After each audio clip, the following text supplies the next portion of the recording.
Bonjour et bienvenue pour ce rendez-vous hebdomadaire de décryptage de l'actualité économique, financière, énergétique, en mode affranchi. Je salue tous les abonnés de TV Liberté pour cet épisode que j'intitulerai Les banques centrales qui soutiennent les banques comme la corde soutient le pendu.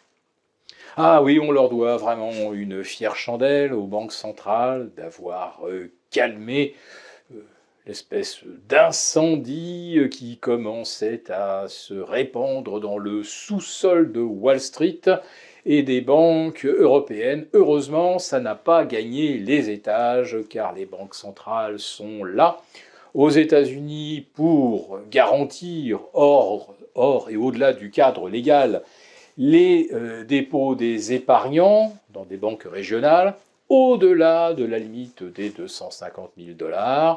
En Suisse, eh bien, on est capable de faire fusionner en s'affranchissant absolument de tous les règlements fédéraux et bancaires. On est capable de faire fusionner UBS et le Crédit Suisse. Et en Europe, eh bien, on est là pour expliquer que les ratios de solvabilité, BAL 3, sont tous parfaitement adéquats. Mais surtout, quand on se penche sur le passé, on s'aperçoit qu'une banque comme la Deutsche Bank aurait dû se désintégrer en 2008 et qu'elle est toujours là en dépit de ses 27 ou 28 000 milliards d'encours de dérivés. Finalement, il n'y a pas grand-chose de nouveau sous le soleil. Et puis, si vous quittez la Deutsche Bank, ça va être pour aller où à la Commerzbank, ou chez Unicredit, ou à la BNP, ou ING. Autant de banques qui, si la Deutsche Bank va au tapis, toutes iront au tapis. Voilà, donc en fait, vous n'êtes en sécurité nulle part, ou vous êtes en fait en sécurité partout. Les banques centrales vous font comprendre, et ont bien convaincu les marchés depuis 15 ans, que vous êtes finalement en sécurité parce qu'elles sont là. Oui, mais elles sont de plus en plus envahissantes, vous l'avez compris. Ce sont d'abord les banques centrales qui ont décidé que le coût du risque valait zéro, quand les taux sont tombés à zéro, ou voire sont passés négatifs. Donc quand une banque centrale commence déjà à supprimer les prix marchés, c'est qu'il n'y a plus vraiment de marché. Donc, si ce sont elles qui font les prix, si après ça les prix ne conviennent pas, parce qu'ils ne reflètent pas de réalité, elles ont quand même un petit peu leur part de responsabilité. Eh bien, figurez-vous qu'elles viennent de dire quelque part, elles sont prêtes à aller jusqu'au bout pour assumer tout ce qu'elles ont fait.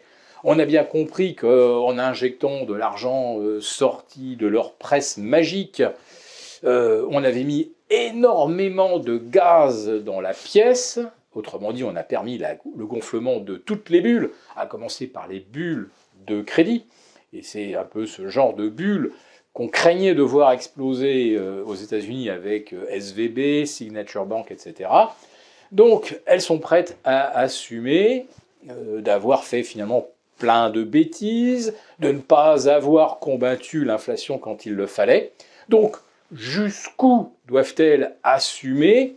Elles ont pris le contrôle des prix. Eh bien, derrière, elles vont prendre le contrôle de vos dépôts. Oui, puisque c'est ça qui était à risque, où on a craint. On a craint le pire avec SVB ou avec les banques régionales américaines ou même avec le Crédit Suisse. Des gens avaient commencé à retirer leur argent, ça ressemblait à un bank run. Il y a une banque qui ne craint aucun bank run dans aucune situation finalement, c'est la Banque centrale, la Fed ou la BCE.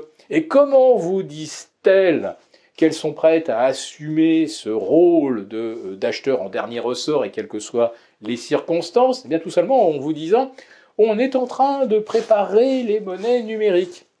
Autrement dit, c'est quoi? Eh bien, c'est l'unité de compte d'un déposant auprès de la Banque centrale. Autrement dit, si vous ouvrez un compte directement au guichet de la Banque centrale, vous ne risquez plus rien sur la valeur de vos dépôts. Il n'y a plus de bank run, il n'y a plus de risque que la note de votre banque s'effondre, que les CDS s'envolent et qu'on décide du jour au lendemain qu'on doit faire appel au dépôt des clients pour renflouer, parce que c'est bien ça la règle en Europe, on fait appel au dépôt des clients. Donc avec la Banque centrale, c'est fini. Vous aurez de l'argent auprès de la BCE et vous ne craindrez plus donc de le perdre dans une banque commerciale quelconque. En contrepartie de quoi? Eh bien la Banque centrale, si d'un seul coup il y avait un souci sur la monnaie elle-même, pourrait du jour au lendemain vous interdire de la convertir en dollars, en couronne norvégienne, en dollars de Singapour. Car c'est bien ça qui est en jeu. Avec des monnaies numériques, vous troquerez l'absence de risque, donc vous aurez de la sécurité contre la perte totale de liberté, de faire ce que vous voulez de votre argent.